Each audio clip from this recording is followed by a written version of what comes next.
లేకపోతే parliament central హాల్లో జరిగిన మీటింగ్ అయినా, ఆఖరికి మాజీ ముఖ్యమంత్రి గారికి ఆపరేషన్ అయితే ప్రస్తుత ముఖ్యమంత్రి పోయి పరామర్శించిన ద లైన్ ఈజ్ సేమ్.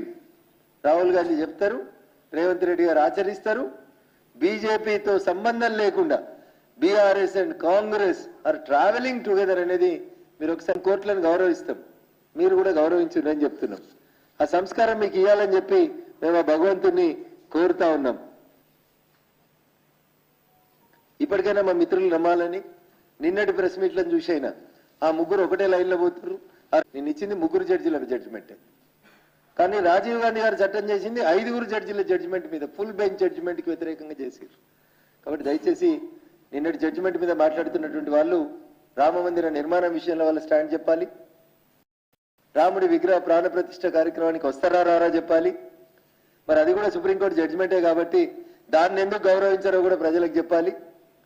ఒక జడ్జిమెంట్ని స్వాగతించిన వాళ్ళు